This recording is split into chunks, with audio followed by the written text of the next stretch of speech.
नमस्कार साथियों, मैं आपका होस्ट पीटी विजय खिची आपका शारीरिक शिक्षा की ऑनलाइन क्लासों में स्वागत करता हूं, जिसमें हम पीटी का सेकंड पेपर कर रहे हैं। अभी हमारी यूनिट जो फर्स्ट है वही चल रही है।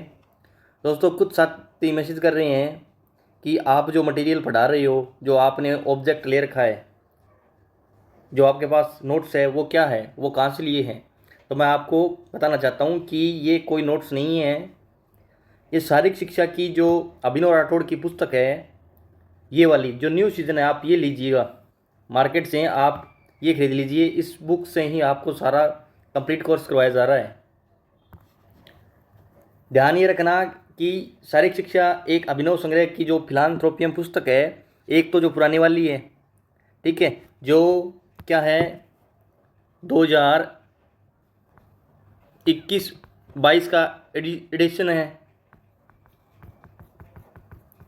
ठीक है। और एक जो है वो है 30 अप्रैल वाली, जो यहाँ पे ये दे रखी है ना, 30 अप्रैल 2023 के बाद वाली, जो नया एडिशन आया ना, वो आपको खरीदना है। उसमें क्या है कि जो 2022 में जो पीटीई का पेपर हुआ है ना, वो भी उसमें सोल्व करके दे रखा है। और कुछ त्रुटियां थी पिछली पुस्तक में, उसको इसमें सुधार रखा है।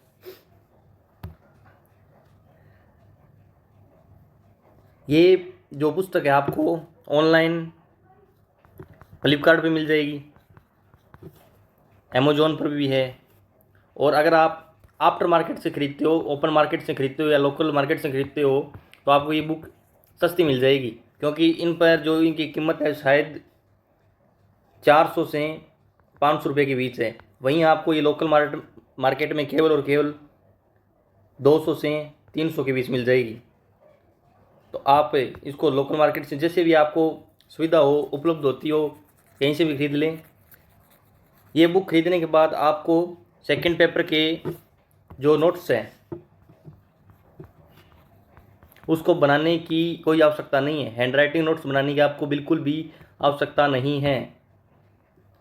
इसमें कुछ ऐसी चीज़ें हम ऐड करेंगे जो इस पुस्तक में नहीं हैं। उनको आप एक नोट्स या खाली पेज ले लीजिएगा, ब्लैंक पेज, उस पर आप उस चीज़ों को नोट कर सकते हो। और जहाँ पर इस पुस्तक में नोट करना है, उस खाली पेज को आप इस पुस्तक के जो पेज है जिससे वह संबंधित है, इसी बुक में वह पेज ऐड कर लीजिएगा। उम्मीद है आप समझ रहे होंगे कि जैसे हमने ये पेज करवाया है आज, ठीक है। इधर देखिए, इस पेज में कुछ ऐसी परिभाषा या कुछ ऐसी टेक्निकल शब्द आ गया, इसमें कोई नई अपडेट आ गया इसमें, या कुछ जुड़ गया, तो आप एक पेज लीजिए, उस पर वो चीज़ नोट कर लीजिए। इस पुस्तक में जो अगर आपको ये पेज पर यहाँ पर खाली जगह मिलती है तो इसमें कर लीजिए, और खाली जगह नहीं मिलती है तो आप एक पेज लीजिए, आधा लीजिए या पूरा लीजिए, उस पेज में वह चीज़ नोट करिए और उस पेज को इस पेज के साथ अटैच कर दीजिए, ताकि जब आप रिवीजन करोगे तब आपको वह चीज़ें इधर उधर नहीं खंगोलनी पड़ेगी और आप आसानी से उस चीज़ को पढ़ पाओगे। इस प्रकार आप जो कन्फ्यूज़न होने वाली हैं उससे बच सकते हो। चलिए शुरू करते हैं आज की हमारी कक्षा।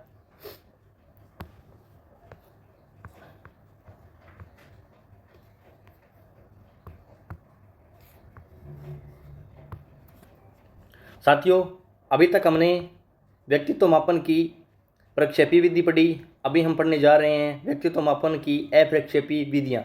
दोनों में क्या अंतर होता है वो मैंने आपको पिछली वाली कक्षा में भी बता दिया था, और अभी एक बार फिर से बता देता हूँ। प्रक्षेपी विधि वह विधि होती है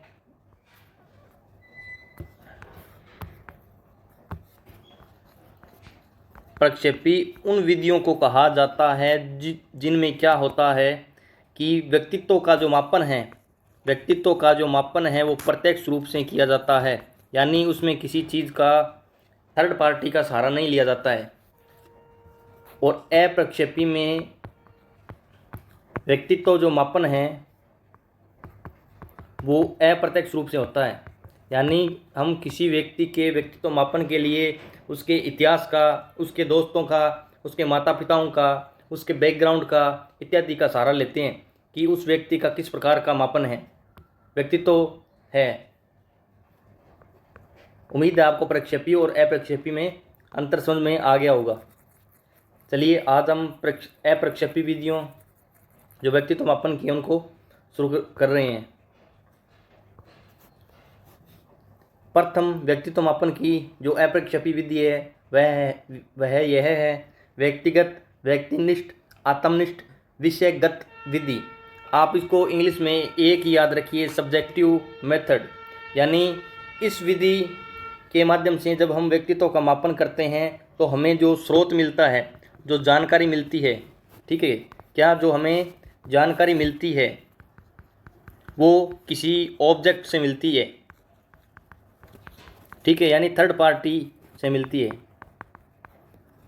थर्ड पार्टी बोल लीजिए या थर्ड पर्सन बोल लीजिए, एक ही बात है, ठीक है। जैसे देखिए प्रथम में क्या दे रखा है, इस प्रकार की विधि में हम व्यक्ति संबंधी सूचना या तो व्यक्ति स्वयं से ही लेते हैं या उसके मित्रों या संबंधित से भी प्राप्त कर सकते हैं।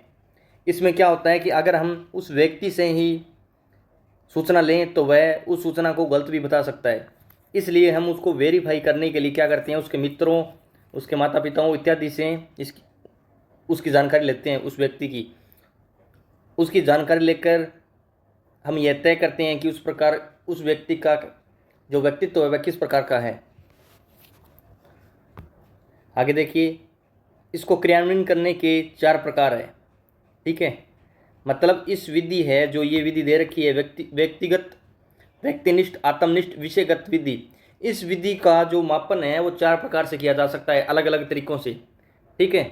जो पहला है वह है जीवन कथा, ठीक है। इसमें देखिए आप इसको अगर एक खाली पेज पर नोट करना चाहिए तो इस प्रकार इसको शॉर्ट तरीके से आप इसको याद रख सकते हैं। सबसे पहले यहाँ पर देख लीजिए,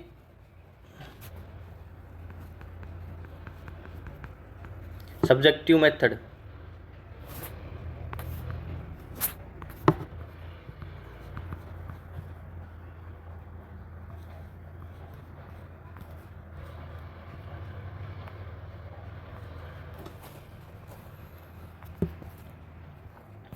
ठीक है, इसमें पहला है वह है केस स्टडी।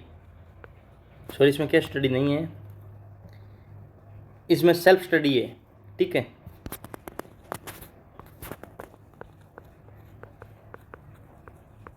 सेल्फ स्टडी बोल सकते हो या जीवन कथा बोल सकते हो। इसमें क्या होता है कि मनोवैज्ञानिक कुछ जो जीवन की बड़ी बड़ी बातें होती है, मोटी मोटी जिनको बोल सकते हैं, उनका अध्ययन करते हैं।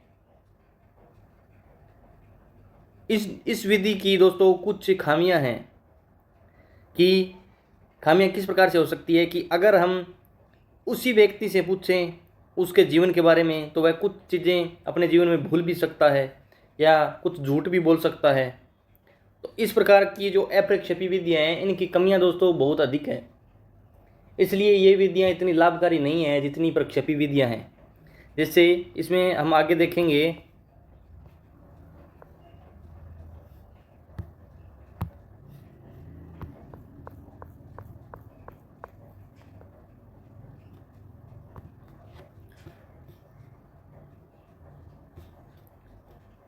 जो हमने आत्मनिष्ठ विधि देखी उसी का ये पार्ट है। कुछ शीर्षकों में बांट देता है कि मनोवैज्ञानिक है उसके जीवन को कुछ कालखंडों में बांट देता है। जैसे एक व्यक्ति का जीवन हो गया 10 वर्ष, ठीक है, तो उसको क्या करता है मनोवैज्ञानिक, जैसे 4-4 का बैच बना लेता है, ठीक है। इसमें डाइवर्स रखता है, इसमें डाइवर्स रखता है, इसमें डाइवर्स और इसमें डाइवर्स। अब इन तीनों कालखंडों में जो व्यक्ति ने जो कार्य किए हैं या उसका जो किस प्रकार का नेचर रहा है और उसमें किस प्रकार का निरंतर अंतर है वो देखने को मिला है। इस प्रकार उनका वो अध्ययन करता है और इसमें व्यक्ति के मापन व्यक्ति के व्यक्तित्व मापन की कोशिश करता है। मैंने आपको कहा है कि इनकी जो कमियां हैं वो सर्वाधिक रही है, जिसकी वजह से यह इतनी प्रभावशाली नहीं होती है और इनको एग्ज़ाम में पूछने यानी इनसे जो प्रश्न बनने की संभावना है वह भी बहुत कम रहती है। क्यों रहती है कि इनका जो प्रभाव है वो इतना अधिक नहीं होता है जितना कि प्रक्षेपी विधियों का होता है। इस विधि के दोष देखिए यहाँ पर भूलने के कारण व्यक्ति कुछ प्रमुख घटनाओं को भूल सकता है।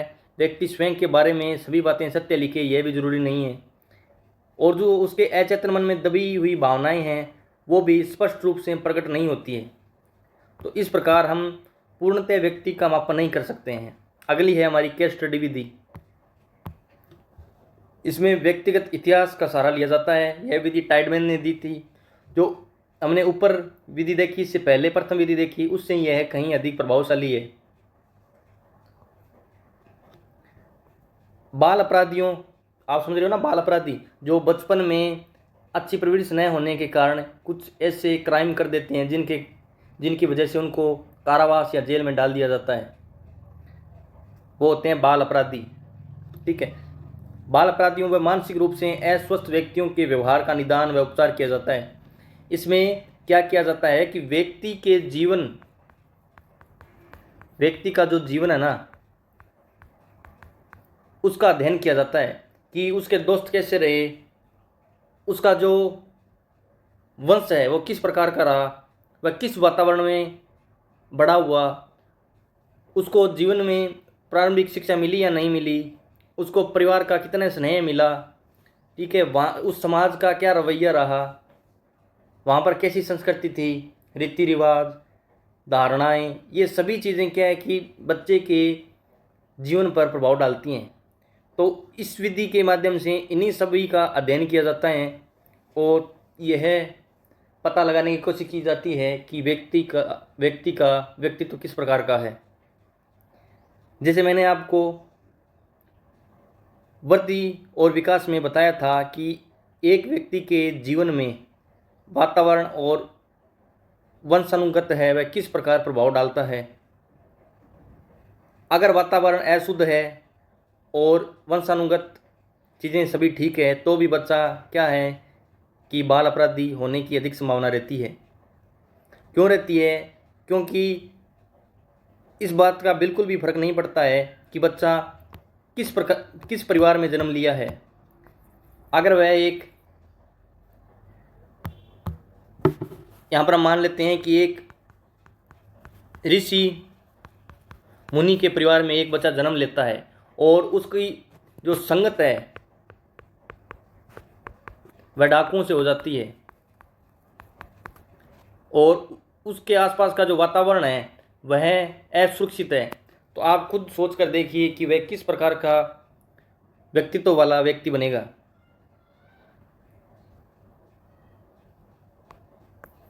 इस विधि के माध्यम से यही समझाने का प्रयास किया गया है कि हम व्यक्ति के जीवन की जो केस स्टडी है उसका अध्ययन कर हम व्यक्ति के व्यक्तित्व का मापन कर सकते हैं। देखिए इसमें क्या दिया गया है। बाल अपराधियों व मानसिक रूप से अस्वस्थ व्यक्तियों के व्यवहार का निदान व उपचार किया जा सकता है। अगर मान लीजिए एक व्यक्ति बाल अपराधी बचपन में ही बन गया है तो हम उसका निदान किस प्रकार से कर सकते हैं या उसका उपचार जो उसका सॉल्यूशन है हम किस प्रकार से कर सकते हैं। आप खुद सोच कर देखिए, क्या एक ऐसे व्यक्ति का पुनर्जीवन संभव है? पुनर्जीवन का यहाँ पर मृत होकर जन्म लेना नहीं है। पुनर्जन्म का मतलब है कि एक नए परिवेश में उसका प्रवेश कर जाना। जैसे मान लीजिए यहाँ से पहले वह व्यक्ति क्या था, क्रिमिनल था, ठीक है, क्रिमिनल, और इसके बाद व्यक्ति एक सभ्यचारी, सदाचारी, कदाचारी, कह सकते हैं सामाजिक व्यक्ति बन सकता है। तो आपको क्या करना है कि ये उसके जीवन में जो बड़ी सी दीवार है आप इसको किस प्रकार पार करवाएंगे। जैसे हम इसको पार करवाने के लिए सबसे पहले लेंगे एजुकेशन बहुत इम्पोर्टेंट है। फिर हमारा जो इतिहास है, ठीक है, जिसको बोलते हैं हिस्ट्री, हमारी जियोलॉजी, हमारी इकोनॉमी, इन सभी का हम उसको ज्ञान देंगे, ठीक है। फिर उसको एक मानव होते के नाते उसमें कौन कौन से गुण होने चाहिए उन सभी गुणों का उसमें समावेश करवाएंगे। तब जाकर वह एक बाल अपराधी से एक सामाजिक व्यक्ति बन सकता है। आप और भी बहुत प्रयास कर सकते हो उसको एक सामाजिक जीवन धारा में लाने का। आगे देखिए, इस विधि में हम बाल्य वातावरण करते हैं कि जहाँ पर वह बड़ा हुआ है, खेला है, कूदा है, जहाँ पर उसने अपना बचपन बिताया है। वातावरण के उन वंशानुगत तत्वों का तथा अन्य बातों का अध्ययन करते हैं जिसमें परिवार और उसका इतिहास, परिवार का इतिहास, रीति रिवाज, धारणाएं, जन्म लेने का क्रम, विद्यालय व मोहल्ले का इतिहास जो व्यक्ति के जीवन पर प्रभाव डालता है। इनमें और भी बहुत सारे पक्ष शामिल हैं, जैसे समाज है, समाज, धर्म, ठीक है, धार्मिक ग्रंथ, और भी चीज़ें इसमें क्या है शामिल हैं जो व्यक्ति के जीवन को प्रभावित करती है, जो हमने वृद्धि और विकास में अच्छे प्रकार से पढ़ा है। अगली है हमारी साक्षात्कार विधि, इसे इंटरव्यू मेथड भी बोलते हैं। इसमें हम बच्चे को प्रत्यक्ष रूप से और उसको फेस टू फेस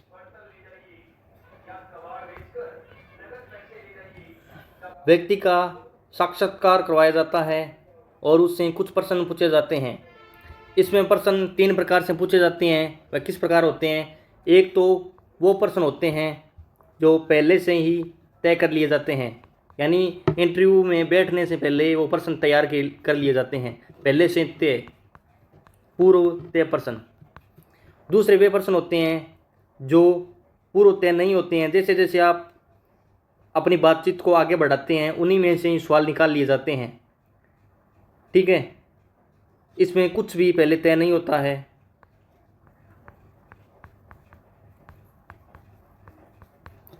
तीसरी है कि कुछ इसमें में पहले से तय होता है और कुछ से तय नहीं होता है, इन दोनों का समावेश होता है, ठीक है।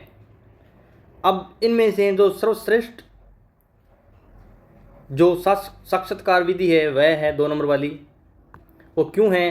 क्योंकि उसमें कुछ तय नहीं होता है और जैसे जैसे विद्यार्थी सवालों के जवाब देता है उन्हीं में से सवाल निकाल लिए जाते हैं और उससे क्रॉस सवाल पूछे जाते हैं, जिससे उसकी विषय वस्तु की जो समझ है, गहराई की समझ है, उस बात का पता चलता है कि इसने कहीं रट्टा तो नहीं मारा है या इसने कहीं से कॉपी नहीं किया है।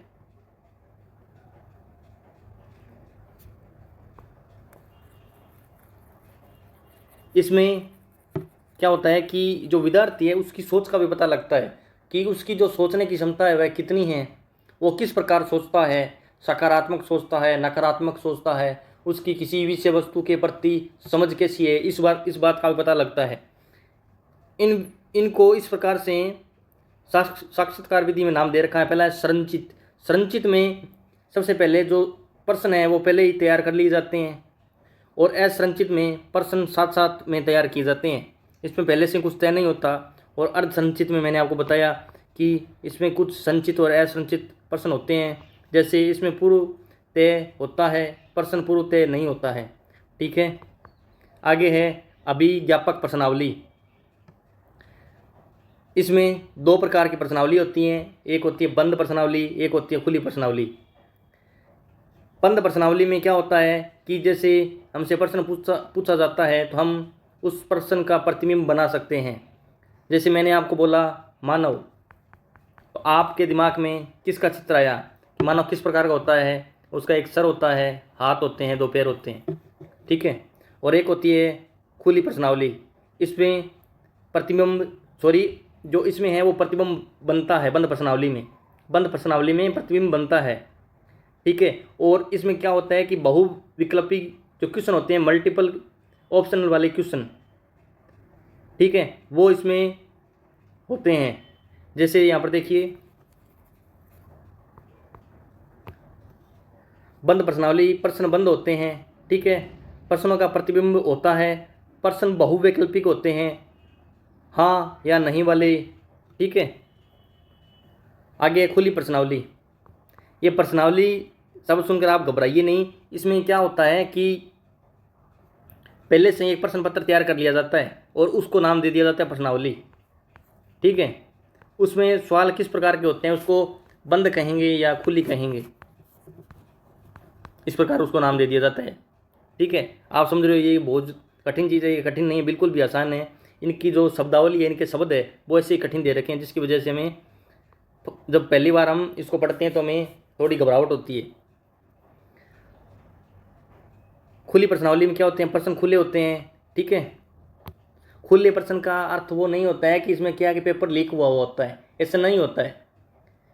वो ऐसे प्रश्न होते हैं जिनको हम पहले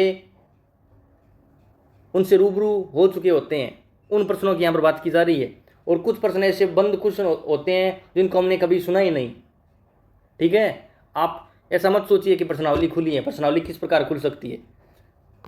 तो उम्मीद है आप वहाँ पर अपना दिमाग नहीं लगा रहे होंगे कि आप सोच रहे होंगे कि खुली प्रश्नावली और बंद प्रश्नावली ये क्या होती है। जैसे हम मैथ में जब हम स्कूली कक्षा के दौरान पढ़ते थे कि प्रश्नावली 1.2, प्रश्नावली 1.3, ठीक है, ये उसी प्रकार की है।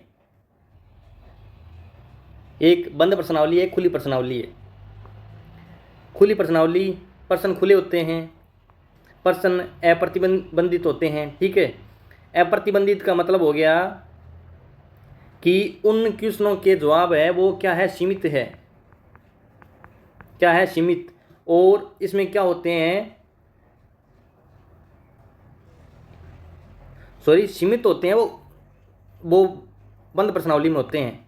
बंद प्रश्नावली में जो ये बंद प्रश्नावली है, इसमें क्या होते हैं कि जो क्वेश्चन के उत्तर लिखने हैं वो क्या होते हैं, सीमित होते हैं। यानी हमको क्वेश्चन पूछ लिया, जैसे भारत की राजधानी नई दिल्ली है, आपको पूछेंगे यस या नो। उम्मीद आप समझ पा रहे होंगे। और खुली प्रश्नावली में क्वेश्चन होगा कि भारत की राजधानी नई दिल्ली किस प्रकार बनी, तो आप उस पर क्या है कि उसका जो उत्तर है वो आप अपने शब्दों में, कितने शब्दों में दे सकते हो। ठीक है, आगे बढ़िए। खुली प्रश्नावली में क्या होता है, परीक्षार्थी को खुद को ही उत्तर लिखना होता है। ठीक है, मैंने अभी बता दिया। ये प्रश्न अच्छे प्रकार के होते हैं। ठीक है, ये वो प्रश्न होते हैं जिनको आपने कभी पढ़ा होगा, समझा होगा, या अपने आसपास देखा होगा। कि जैसे प्रश्न पूछ लिया जाता है कि बताइए एक पेड़ के जीवन का विकास किस प्रकार होता है, तो आप बताएंगे कि सबसे पहले जो बीज होता है उसको मिट्टी में बोया जाता है, इस प्रकार वो बड़ा होकर क्या होता है, एक पेड़ बनता है। आप उसकी कहानी पूरी तरह से लिख देंगे।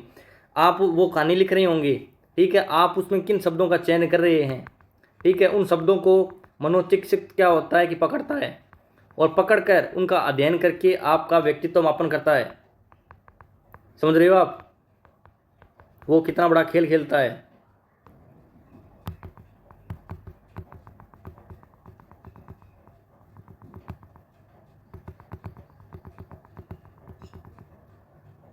आगे बढ़िए। आगे है व्यक्तित्व मापन की वस्तुनिष्ठ विधियां। ठीक है, अब इनका क्या है कि उत्तर किस प्रकार से मिलता है कि जब हम प्रत्यक्ष रूप से किसी चीज़ को देखते हैं, यानी जो वस्तु है, ठीक है, उसका हम सामना करते हैं, तब वह किस प्रकार से बिहेव करती है। आप इसको एक बार इनके शब्दों को देखिए, आपको अच्छी समझ में आ जाएगा, इसे समझ में नहीं आएगा। व्यक्तित्व मापन की वस्तुनिष्ठ विधियाँ। अप्रक्षेपी विधि में वस्तुनिष्ठता ज़्यादा विश्वसनीय होती है। बिल्कुल होती है दोस्तों, हमने अप्रक्षेपी विधि पढ़ी, उसमें वस्तुनिष्ठता ज़्यादा विश्वसनीय होती हैं। ठीक है, निरीक्षण विधि। निरीक्षण विधि, अवलोकन विधि। जैसे हम मान लीजिए आप क्या करते हो, किसी चीज़ को खुद जाकर देखते हो, तब आप उस चीज़ का निरीक्षण करते हो। जैसे आप किसी होटल में गए, ठीक है, और वहाँ पर आपने जाकर अलग अलग मिठाइयों का निरीक्षण किया कि कौन सी मिठाई सबसे बढ़िया है, और आपने उसको रेटिंग दे दी। इस प्रकार की जो विधि होती है उसके बोलते हैं निरीक्षण विधि। ये दो प्रकार की होती हैं, सहभागी और असहभागी। सहभागी जब निरीक्षण करता, यानी जब आप स्वयं उस समूह के सदस्य के रूप में निरीक्षण करें, यह श्रेष्ठ विधि है। ठीक है, दूसरी है असहभागी विधि, जब निरीक्षण करता दूर से निरीक्षण करे। एक तो आप होटल में गए, उसको चेक किया कि सबसे अच्छी मिठाई कौन सी है, ये होगी आपकी सहभागी विधि।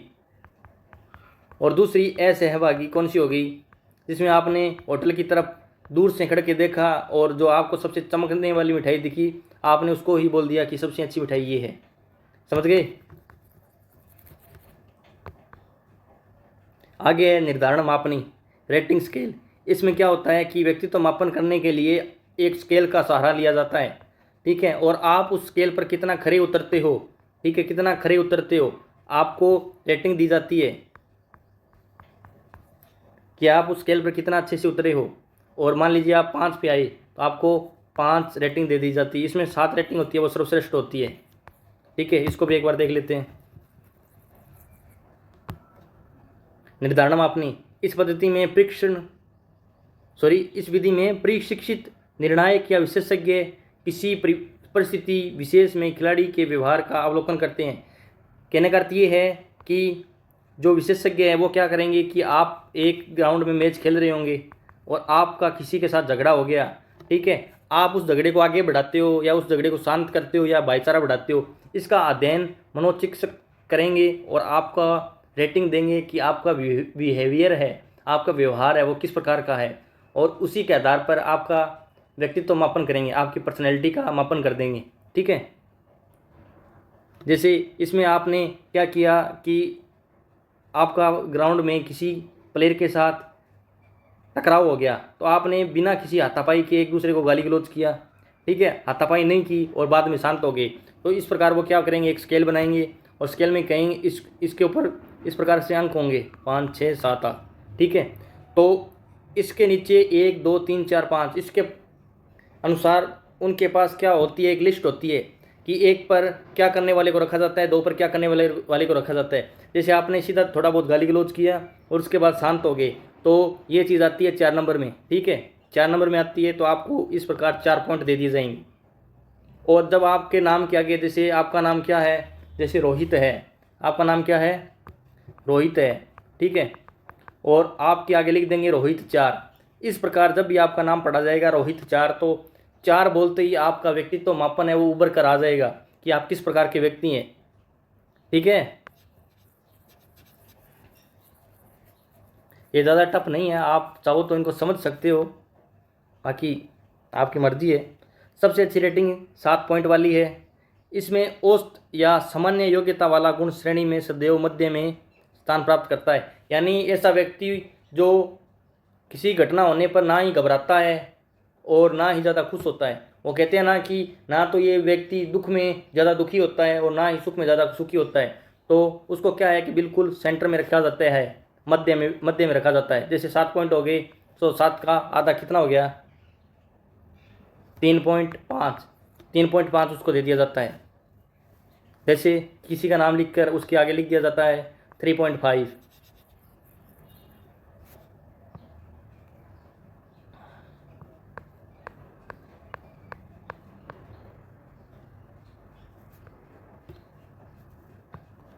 आगे है समाजमिति विधि। इस विधि के जो प्रवर्तक है वो है J.L.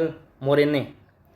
इसमें छात्रों के पारस्परिक संबंधों या सामाजिक संबंधों का अध्ययन किया जाता है।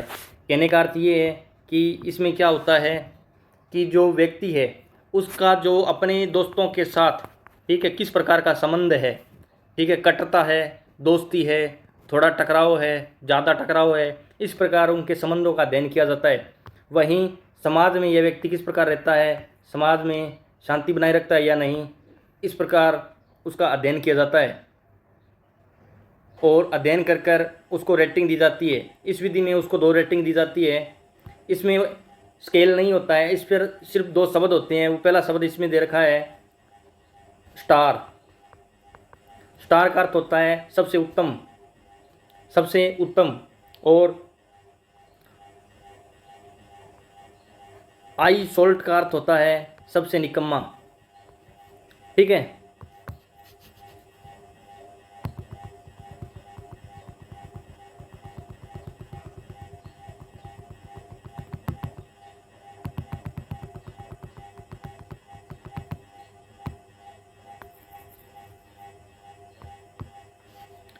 स्टार जिसको सर्वाधिक वोट मिले, आई सोल्ट जिसको एक भी वोट नहीं मिला, ठीक है। व्यक्तित्व के विकास में शारीरिक गतिविधियों की भूमिका, ये बहुत इंपॉर्टेंट है। सबसे जो क्वेश्चन बनने की संभावना रहती है वह इसी में रहती है एक तो प्रक्षेपी विधि में और दूसरा इसमें व्यक्तित्व विकास में सारी गतिविधियों की भूमिका, क्योंकि ये गतिविधियां ही हमें विद्यालय में एक शारीरिक शिक्षक का पद वह सर्जित करवाती है। अगर स्कूल में शारीरिक गतिविधियों का भाग नहीं हो या उनका जो यूं कहें कि पार्ट नहीं है, तो एक शारीरिक शिक्षक की भूमिका स्कूल में बिल्कुल ही विद्यालय में नगण्य हो जाती है, जीरो हो जाती है। तो आप खुद समझ सकते हैं कि ये कितनी इंपॉर्टेंट है। व्यक्तित्व का संपूर्ण विकास, अगर हमें हमारे व्यक्तित्व का संपूर्ण विकास करना है तो हमें शारीरिक शिक्षा का संपूर्ण ज्ञान होना चाहिए। खेलों के महत्व के बारे में पता होना चाहिए। खेल क्यों ज़रूरी है हमारे जीवन में। जब हम यूनान स्पार्टा का इतिहास पढ़ेंगे तो देखेंगे कि आज से हज़ारों साल पूर्व में जो खेल हो रहे हैं वो आज क्या है, ओलंपिक में शामिल है। जो खेल का महत्व है वो हज़ारों साल पहले भी लोग जानते थे हमसे, और उनको हमने आधुनिक रूप दे दिया। World championship, Olympic, para Olympic इत्यादि।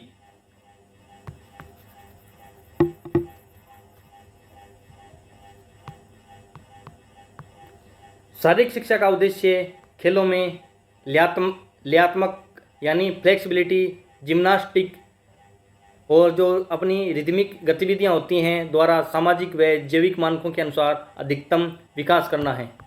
ठीक है। दूसरा है आनंदित व गतिशील व्यक्तित्व का निर्माण। शारीरिक शिक्षा, इसमें दोस्तों कोई समझाने वाली चीज़ नहीं है, अगर समझाने वाली होगी तो मैं आपको समझाऊंगा। शारीरिक शिक्षा व खेल गतिविधि मनोरंजन प्रदान करती हैं जो पूर्णतः खुश, संतुष्टित व संतुलित व्यक्ति के रूप में निर्माण करने में सहायता करती है। ठीक है। कहने का अर्थ ये है कि जो मनोरंजन की जो गतिविधियां हैं वह हमें खेल से अधिक मिलती है, जिससे हम खुश रहते हैं, संतुष्टित रहते हैं, संतुलित रहते हैं। इससे क्या होता है कि हमारा जो व्यक्तित्व का विकास है वो उसका निर्माण होने में हमें क्या मिलती है, सहायता मिलती है। स्वस्थ एवं सुगठित शारीरिक संरचना, हम खेलों के माध्यम से एक सुगठित शारीरिक संरचना प्राप्त करते हैं, जिससे हमारी बॉडी का जो न्यूरोमस्कुलर सिस्टम है वह बेहतर रहता है।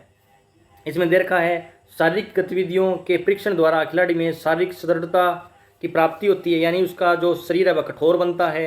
निरंतर शारीरिक व्यायाम क्रियाओं द्वारा अच्छा न्यूरोमस्कुलर समन्वय प्राप्त करते हैं, यानी स्थापित हमारी बॉडी में होता है। ये न्यूरोमस्कुलर समन्वय क्या है, इसको भी मैं आपको थोड़ा समझा देता हूँ। ये हमारी मांसपेशियों में होता है। ठीक है। जब हम किसी ऑब्जेक्ट या किसी पदार्थ को या किसी वस्तु को छूते हैं, मान लीजिए कि हमने गर्म वस्तु को छुआ, तो जितनी जल्दी हम वहाँ से हाथ हटाने का जो हमें ऑर्डर मिलता है अंदर से, वो मिलता है जलन के रूप में। वो जितनी जल्दी मिलेगा उस व्यक्ति का न्यूरोमस्कुलर समन्वय है वो उतना अधिक अच्छा कार्य करने वाला होगा। समझ रहे हो आप। जैसे आपने कोई गर्म चीज़ को छुआ, आप यहाँ पर एक उदाहरण और देखिए। जैसे ही आपने कोई नुकीली चीज़ पर क्या अपना पैर रखा, पैर रखते ही तुरंत आपको अंदर से आपकी मांसपेशियाँ हैं वह एक संकेत देगी आपके मस्तिष्क को कि पैर है वो कोई नुकीली चीज़ पर रखा जा चुका है। अब क्या करेगा मस्तिष्क है वो तुरंत अपने पैर को क्या करेगा, आदेश देगा कि जल्दी से वहाँ से अपने पैर को हटाओ। तो पैर क्या करेगा, जल्दी से वहाँ से उठेगा। जो ये प्रक्रिया है संपूर्ण, पहले नुकीली चीज़ पैर को चुभी, उसके बाद कमांड दिमाग में गई, मस्तिष्क ने क्या किया, वापस कमांड दी कि वहाँ से पैर हटाओ। जो ये प्रोसेस है, ये जो पूरी प्रक्रिया है, ठीक है, ये जितनी अधिक फास्ट होगी ना उतना ही हमारा न्यूरोमस्कुलर समन्वय स्थापित होगा। जैसे इसको खेल के उदाहरण से समझे। जैसे हमारे पास फुटबॉल आ रही है, ऊपर से जैसे यहाँ पर हम खड़े हैं, ठीक है, और बॉल यहाँ से आ रही है, तो क्या होगा कि जो हमारा मस्तिष्क है वो मांसपेशियों के माध्यम से यह अंदाज़ा लगा लेगा कि बॉल है वो हमारे पैर की रेंज में आ रही है या नहीं आ रही है, उसको रेंज में लेने के लिए हमारी बॉडी आगे पीछे हो जाएगी। ये प्रक्रिया जितनी फास्ट होगी उतना व्यक्ति खेल में अधिक सक्रिय होगा, उतना वह बेहतर प्रदर्शन करेगा। उम्मीद है आपको ये चीज़ समझ में आई होगी।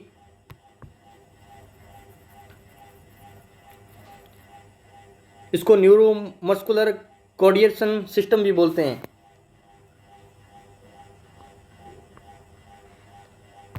आगे है व्यक्तित्व का मानसिक, भावनात्मक तथा बौद्धिक विकास।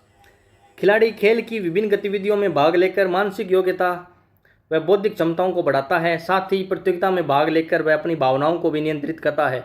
भावनाएं नियंत्रित किस प्रकार से होती है, आपने ये समझ लिया कि मानसिक रूप से व्यक्ति अगर खेल के माध्यम से अगर व्यक्ति कुछ सीखता है तो वह मानसिक रूप में मजबूत हो जाता है। और भावनात्मक और बौद्धिक रूप से किस प्रकार मजबूत होता है, मान लीजिए एक व्यक्ति क्या है कि मैच खेला, उसने मैच खेलने के बाद उसने मैच के दौरान बहुत अत्यधिक मेहनत की, ठीक है, इतनी अधिक मेहनत करने के बाद फिर भी वह हार जाता है।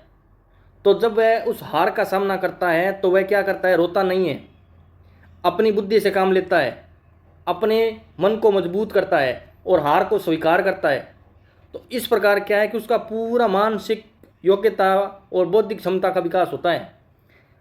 आगे चलकर जब वह बड़ा होता है, एक सामाजिक व्यक्ति बनता है, तो जीवन में आपको पता है कि जीवन यापन करने के लिए हमें अर्थ की आवश्यकता होती है। अर्थ यानी मनी, पैसे की आवश्यकता होती है। तो कभी कभी उसको नुकसान हो जाता है, तो नुकसान होने के बाद वह क्या करता है कि आप अपना जो मानसिक संतुलन है वो खोता नहीं है। कुछ लोग आपने देखे होंगे कि नुकसान होने के बाद सुसाइड कर लेते हैं। तो अगर एक खिलाड़ी का बौद्धिक विकास हो चुका होता है तो वह क्या करता है कि सुसाइड वगैरह नहीं करता है। आपने देखा होगा कि आजकल क्या है कि कोटा जैसे ज़िलों में बच्चे, छोटे छोटे बच्चे हैं जो नीट जो एलन, हाँ, यहाँ पे क्या है कि एलन जो क्लासें चलती है ना, जिसमें बच्चों को नीट जेई आदि की तैयारियां करवाई जाती है, तो वहाँ पर बच्चे सुसाइड करने का सबसे बड़ा कारण क्या है, क्योंकि उनका जो मानसिक विकास है वो हुआ ही नहीं है। उनको कभी खेलने का मौका ही नहीं मिला, उनको जीवन में कभी हार करने का सामना करना ही नहीं पड़ा।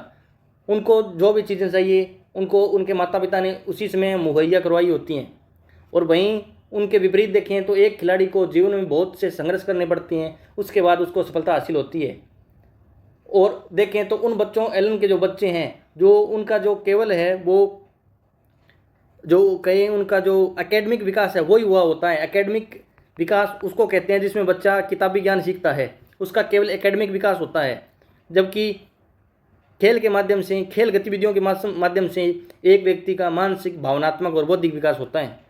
आप इस बात का उदाहरण हाल ही में वर्तमान में कर रहे बच्चों सुसाइड के माध्यम से देख सकते हैं, समझ सकते हैं। अब आपको समझ में आ रहा होगा कि ये छोटे छोटे बच्चे हैं जो पढ़ाई के बोझ के कारण सुसाइड क्यों कर रहे हैं, क्योंकि उनको पता है कि उन्होंने एग्ज़ाम दिया है और एग्ज़ाम में वो क्या होते हैं, फेल होते हैं। फेल होने के तुरंत बाद वो अपनी हार को स्वीकार नहीं कर पाते हैं, अपनी कमियों को वो अपने सामने खड़ा हुआ होता नहीं देख पाते हैं, इसलिए वो सुसाइड कर लेते हैं। तो अगर एक व्यक्ति खेल गतिविधियों के माध्यम से अपना जीवन जीता है, अपना जीवन यापन करता है, तो वह इस प्रकार के जो जीवन में संकट आते हैं उनसे वह भली भांति निपट सकता है। आगे देखिए, सामाजिक, नैतिक व सांस्कृतिक विकास द्वारा आदर्श चरित्र का निर्माण। एक अगर रियल में खिलाड़ी है तो उसका सामाजिक, नैतिक, सांस्कृतिक और उसका जो चरित्र है वो उच्च ही मिलेगा आपको। क्यों मिलेगा, क्योंकि वह अलग अलग बच्चों के साथ खेलता है, अलग अलग संस्कृति, अलग अलग समाज, अलग अलग देश, अलग अलग भाषा वाले इन सभी व्यक्तियों के साथ मेल मिलाप करता है, उनसे कुछ चीज़ें सीखता है, कुछ चीज़ें अपनी सिखाता है। इस प्रकार क्या होता है कि वजह एक चरित्रवान बनता है, वो सबकी इज्जत करता है। विशेष तौर पर देखें कि अगर एक खिलाड़ी है तो आप खिलाड़ी में जो चरित्र है वो आप इस प्रकार देख सकते हैं कि एक खिलाड़ी के मन में महिलाओं के प्रति अधिक मान सम्मान होगा।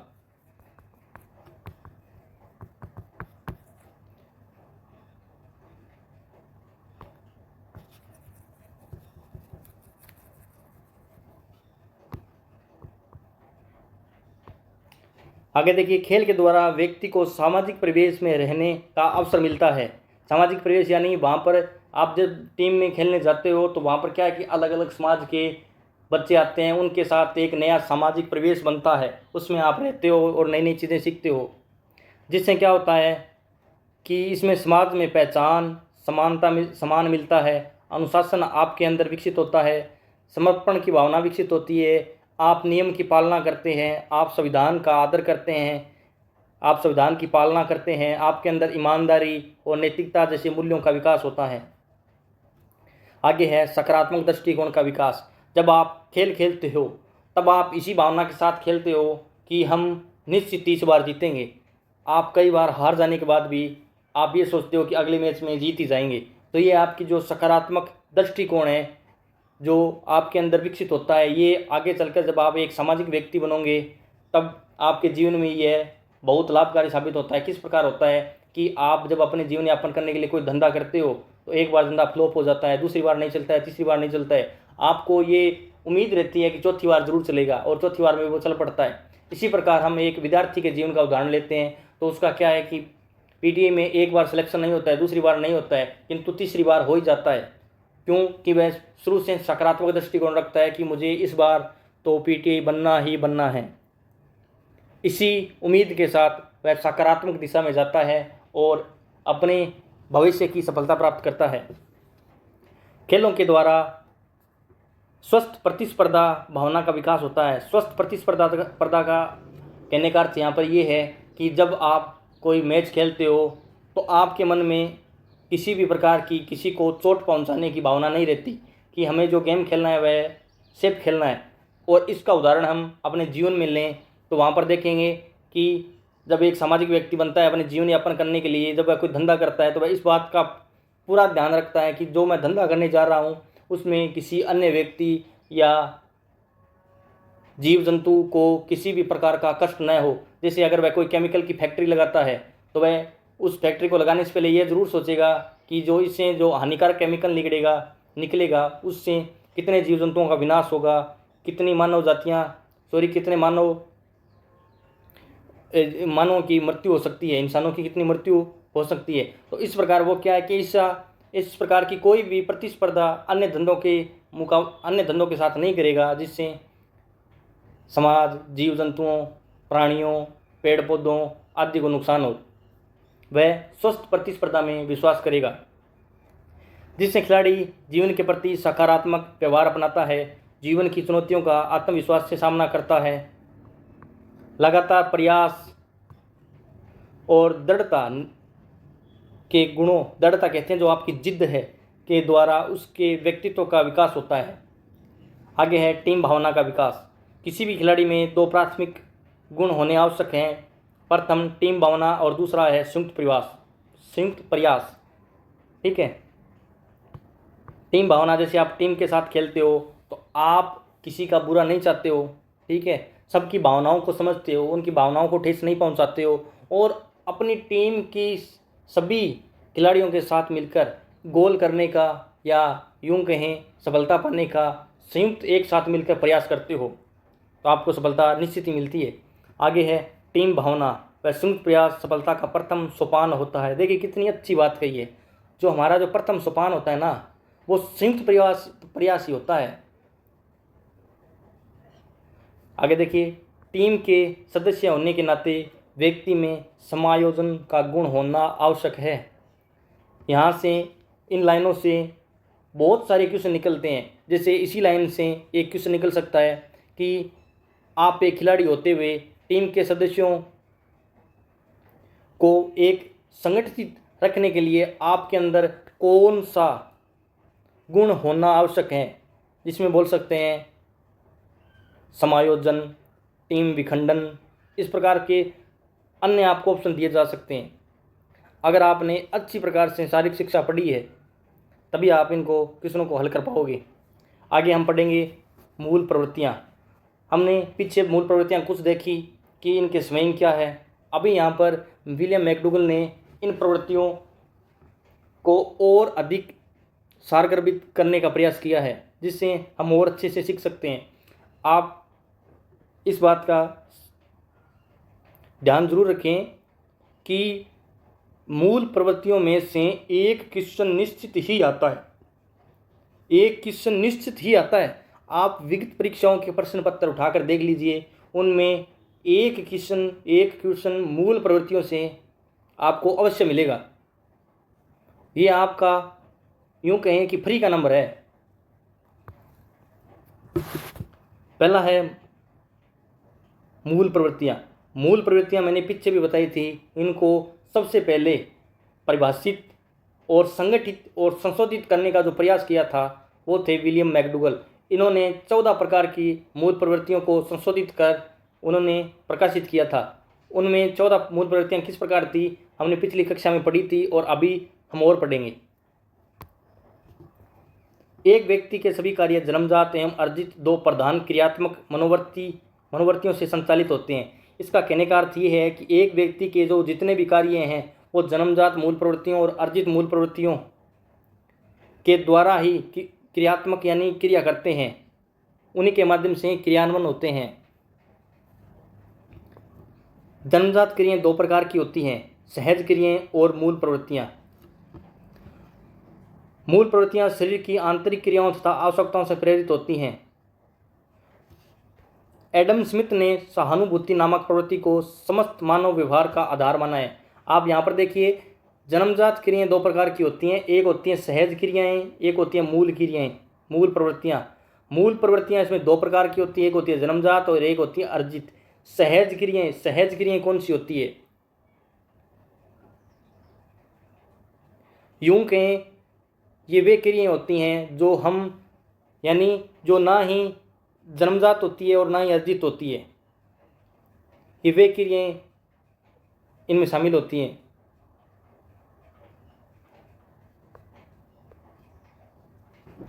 क्रियाओं को रिफ्लेक्सेस क्रियाएं भी कहा जाता है। यहाँ पर आप सहज क्रियाओं को अच्छी प्रकार से समझ लीजिए।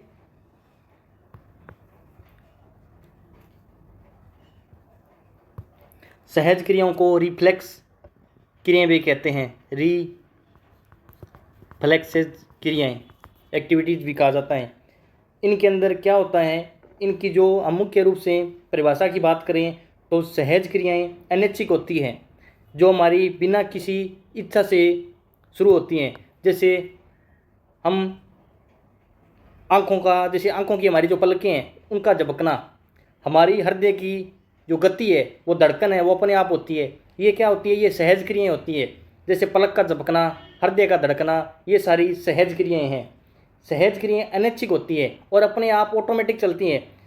क्या आप अपनी पलकों को अपनी इच्छा से झपकाते हो? ये अपने आप झपकती रहती हैं, ये ऑटोमेटिक होती रहती हैं। जबकि मूल प्रवृत्तियाँ वह जटिल होती है और उद्देश्यपूर्ण होती है। मूल प्रवृत्तियों, मैंने आपको कहा था, हमारी मूल प्रवृत्तियाँ तब तक संतुष्टित नहीं होती जब तक हमें उसकी आवश्यकता पूरी नहीं हो जाती। कहने का अर्थ ये है कि मूल प्रवृत्तियाँ अधिक जटिल और उद्देश्यपूर्ण होती हैं, जो विशिष्ट परिस्थितियों में विशिष्ट व्यवहार प्रदर्शित करने की क्षमता है वह हमें प्रदान करती है। अगर हम सहज क्रियाओं को देखें तो सहज क्रियाएं जन्मजात भी होती हैं और स्वचालित होती हैं और अनैच्छिक होते हैं। जैसे प्रजनन करना हो सकता है, ठीक है। जो सहज क्रियाएं हैं वो उत्तेजना के प्रति तुरंत क्रिया करती है। जैसे आपको किसी ने नुकीली चीज़ है वो चुभने के तुरंत बाद जहाँ पर आपको नुकीली चीज़ चुभी है वहाँ पर आप हाथ से उस चीज़ को हटाने का प्रयास करते हैं तुरंत। तो कहने का अर्थ है कि ऑटोमेटिक रूप से हमारा जो शरीर है वो उन चीज़ों के प्रति प्रतिक्रिया देता है, तुरंत क्रिया के होने के बाद प्रतिक्रिया करता है, जिनमें सहज क्रियाएं शामिल होती है। जैसे हमारी जो कोशिकाएं हैं, सेल है, उसमें ऑटोमेटिक ब्लड स्वचालित रूप से ऑटोमेटिक रूप से घूमता रहता है और वापस हृदय में आता है, हृदय से फेफड़ों में जाता है और फेफड़ों से ऑक्सीजन लेकर हमारी पूरी बॉडी में सप्लाई करता है। क्या हम हृदय को कहते हैं कि तुम पूरी बॉडी में ब्लड पहुंचाओ, ऑक्सीजन लेकर पूरी बॉडी में सप्लाई करो? वह निस्वार्थ भाव से अपना कार्य है वो निरंतर करता रहता है।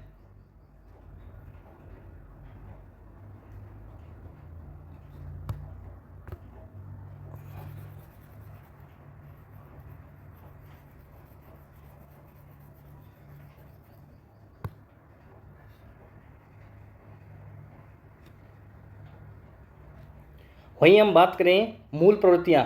मूल प्रवृत्ति जटिल होती हैं, जन्मजात और व्यवहार पैटर्न पर आधारित होती हैं, जो किसी जीव को जीवित रहने और प्रजनन करने में हमारी मदद करती है। उदाहरण के तौर पर हम इनका अगर उदाहरण देखें, जैसे कि बच्चों का दूध पीना, ये एक मूल प्रवृत्ति है। पक्षियों का घोंसला बनाना। दोस्तों, क्या कोई पक्षी दूसरे पक्षी को घोंसला बनाना सिखाता है? बिल्कुल नहीं दोस्तों। वह पक्षी की जो मूल प्रवृत्ति होती हैं उसी से वह सीखता है कि घोंसला किस प्रकार बनाया जाता है। आपने कभी एक मधुमक्खी को दूसरी मधुमक्खी को शहद इकट्ठा करते या शहद किस प्रकार से इकट्ठा किया जाता है, ये चीज़ें सिखाते देखा या कहीं सुना है? ऐसा बिल्कुल नहीं होता, क्योंकि उनकी मधुमक्खियों की जो मूल प्रवृत्ति होती है वो शहद इकट्ठा करना होती है। जो हमारी मूल प्रवृत्तियां हैं ये मस्तिष्क द्वारा नियंत्रित होती हैं और विशिष्ट परिस्थितियों के अनुसार भिन्न हो सकती हैं। कुछ मूल प्रवृत्तियां होती हैं जिनको हम अपने मस्तिष्क से कंट्रोल कर सकते हैं, और कुछ ऐसी मूल प्रवृत्तियां होती हैं जिनको हम कंट्रोल नहीं कर सकते। ये प्रतिक्रियाएं अधिक जटिल होती हैं और विशिष्ट परिस्थितियों के अनुसार भिन्न भी हो सकती हैं। आगे देखिए, एडम स्मिथ ने सहानुभूति नामक प्रवृत्ति, सहानुभूति जैसे हम कोई व्यक्ति जीव जंतु अधिक दुखी है, क्या है कि वो अधिक दुखी है, तो हम उसको सहानुभूति देते हैं कि कोई बात नहीं, तुम रोना बंद करो, तुम्हारा काम है वो हो जाएगा, हम उसकी मदद कर सकते हैं, तो उसे हम कहते हैं सहानुभूति। जैसे किसी के परिवार में अगर कोई व्यक्ति की मृत्यु हो जाती है तो वहाँ पर लोग इकट्ठे इसलिए होते हैं कि हम उसको सहानुभूति दें कि किस प्रकार ये दुनिया चलती है। जन्म मृत्यु ये प्रत्यक्ष और प्रमाण है, ये निरंतर चलते आ रहे हैं और आगे भी चलते रहेंगे। तो इस प्रकार की जो सहानुभूति होती है वो एडम स्मिथ मानते हैं कि सहानुभूति नामक जो हमारी प्रवृत्ति है। आपने कभी सहानुभूति किसी से ली है क्या? कभी आप दुखी हो और आपको किसी ने सहानुभूति दी है, आपके साथ अगर ये घटना घटित हुई है तो आप अच्छे समझ सकते हो कि सहानुभूति क्या होती है। जैसे अगर कोई जीव है वो बहुत ज़्यादा प्यासा है और हमने उसको देखकर पानी पिला दिया, तो हमारी उसके प्रति क्या हो गई? ये सहानुभूति हो गई। सहानुभूति में कीमत नहीं होती है। आगे देखिए, फ्राइड ने काम का अर्थ यहाँ पर है सेक्स। फ्राइड ने काम मूल प्रवृत्ति को ही समस्त मानव व्यवहार और क्रियाओं का मूल स्रोत माना है। यानी जो हमारी आगे आने वाली जो पीढ़ियां हैं उनकी जो प्रजननता है उसी को ही फ्राइड महोदय है वो केंद्र में रखता है, और अपनी जो भावी पीढ़ी है उनके लिए ही हम सब कुछ करते हैं। इस बात पर फ्राइड है वो अधिक जोर देता है। प्रत्येक प्राणी के व्यवहार को प्रेरित करने वाली जन्मजात प्रवृत्तियों को मूल प्रवृत्तियां कहते हैं। ये रियल परिभाषा यहाँ पर है कि प्रत्येक प्राणी के व्यवहार को जो प्रेरित करने वाली जन्मजात प्रवृत्तियों को ही मूल प्रवृत्तियां कहते हैं। जैसे मान लीजिए एक हिरण है, उसको बहुत ज़्यादा प्यास लगी है। प्यास क्या है? मूल प्रवृत्ति है, ठीक है। और यहाँ पर पानी है,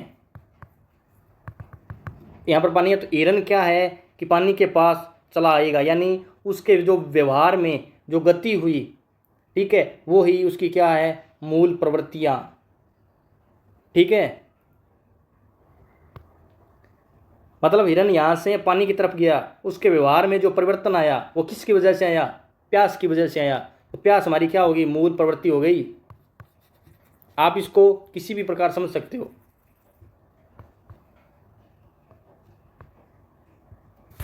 मूल प्रवृत्तियों के निम्न प्रकार है जो हमने 14 पहले भी पढ़ी है, ठीक है। कुल कितने प्रकार की मूल प्रवृत्तियाँ विलियम मैकडूगल ने बताई है? 14 प्रकार की, ठीक है। अब चलिए हम एक एक करके इनको पढ़ने का प्रयास करते हैं।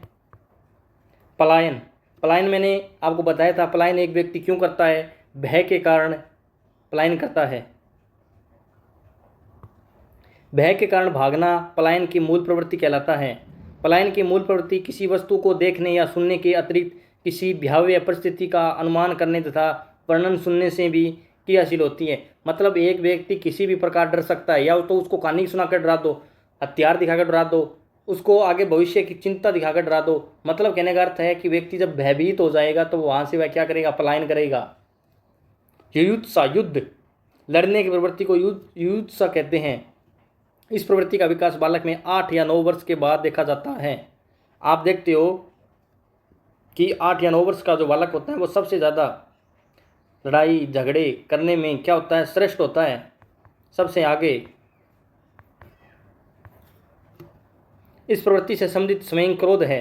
क्रोध उत्पन्न होने से युद्ध प्रवृत्ति क्रियाशील हो जाती है, यानी व्यक्ति अटैक करने के लिए तैयार हो जाता है, बिल्कुल आक्रमण करने के लिए।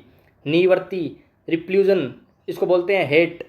इससे संबंधित स्वयं है घृणा। इसके ज्ञानात्मक अंग में अरुचिकर पदार्थ का होना है, यानी आपके ज्ञान के अंदर इस प्रकार की कोई चीज़ आ गई जो आपकी रुचि को ख़त्म करती है, तो आपको उससे क्या हो जाएगी, नफरत हो जाएगी। या किसी मनुष्य के प्रति, किसी जीव जंतु के प्रति, किसी स्थान के प्रति, किसी पदार्थ के प्रति इत्यादि में निवृत्ति आपको हो सकती है।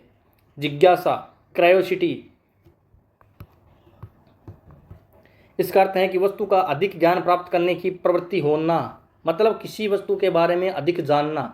जैसे आपने एक टॉपिक पढ़ लिया, भूविज्ञान, आप पढ़ते तो नहीं हो मुझे पता है, फिर भी आपने क्या कर लिया, भूविज्ञान एक टॉपिक पढ़ा, आपने पूरी पृथ्वी के भूगर्भ के बारे में जानने की इच्छा जागृत हुई जो आपके आउट ऑफ सिलेबस से बाहर थी। कभी कभी आपके मन में आता है ना कि आपने कोई चीज़ के बारे में सुना और आपके जो सब्जेक्ट है उससे वह चीज़ बाहर है और आपके एग्जाम पॉइंट ऑफ व्यू से भी वह चीज़ बहुत दूर है, और फिर भी आप उस चीज़ को जानने का प्रयास करते हो। इस प्रकार की जो आपकी जिज्ञासा है वह आपकी जो मूल प्रवृत्ति है। इसके साथ आश्चर्य का समय संबंध है। जब भी आपको नई नई चीज़ें जानने या समझने का मौका मिलेगा और उसका परिणाम आएगा, तब आप क्या होंगे, आश्चर्यचकित हो जाएंगे, सरप्राइज हो जाएंगे। यह विकास की प्राकृतिक क्रिया है जो उसके अंदर अलक्षित रूप से क्रियाशील है। मतलब कहने का अर्थ ये है कि ये विकास की प्राकृतिक क्रिया है, ठीक है, इसका कोई लक्ष्य नहीं है, यह निरंतर क्रियाशील रहती है, इसलिए इसका दमन नहीं करना चाहिए, वरना बालक की मानसिक शक्ति की वृद्धि रुक जाती है। कहने का अर्थ ये है कि मान लीजिए एक रास्ते पर क्या है, एक बालक जा रहा है और उसको सामने रोड के बगल में कुछ ऐसी चीज़ दिखी, ठीक है, और आप उसके साथ जा रहे हो, उसने पूछा कि वह चीज़ क्या है और आपने मना कर दिया कि आपको उससे क्या लेना दे रहा, आप अपने सीधे रास्ते चलो। इससे क्या होता है कि बच्चे का जो दिमाग है ना वो सक्रिय क्रियाशील रहना धीरे धीरे मंद हो जाता है, कम होने लगता है। कोई भी चीज़ हो, हमें बच्चे को उस चीज़ के बारीकी से बारे में बताना चाहिए, वह चीज़ क्या है, कैसी है, क्यों बनी, किसने बनाई, उसके क्या कार्य है, इन सभी के बारे में हमें बच्चे को अच्छे से बताना चाहिए, तभी बच्चा अच्छे समझता है। जैसे अगर एक बच्चा क्या फुटबॉल ग्राउंड में जाता है, ग्राउंड में जाने के बाद हम बच्चे को सिर्फ फुटबॉल दे देते हैं कि ये फुटबॉल है, ठीक है, और बच्चे को कुछ नहीं बताते हैं कि गोल क्या होता है, गोल कैसे करना है, ये फुटबॉल गोल ही क्यों है, ठीक है, इसमें मैच में किस प्रकार खिलाड़ी सेटअप किए जाते हैं, किस प्रकार इसके नियम है, कुछ नहीं बताते हैं। तो वहाँ पर बच्चे की उस फुटबॉल के प्रति जो रुचि है वहाँ पर ख़त्म हो जाएगी।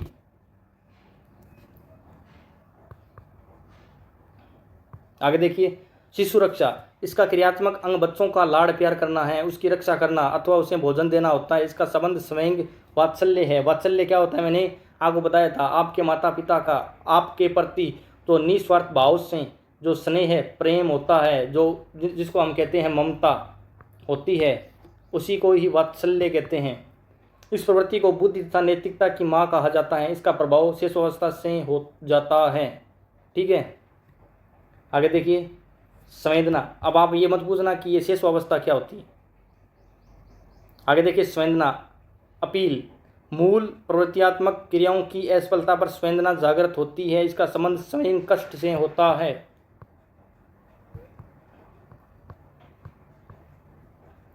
समय की अनुकूलता, उपयुक्तता इसकी सफलता की कुंजी है। कहने का अर्थ ये है कि मान लीजिए आपको पता है कि आपका 6 सितंबर 2026 को क्या है, पेपर है, और आपको संवेदना हो गई, आपको आपके दिमाग ने सूचना दे दी कि पढ़ेंगे नहीं तो पीटीआई नहीं बनेंगे। इस बात का आपको अंदाज़ा हो गया, आप पढ़ने में रुचि लगाने लग गए और अध्ययन आपकी आदत में आ गया। तब ये क्या है कि आपके लिए एक सफलता की कुंजी बन सकता है।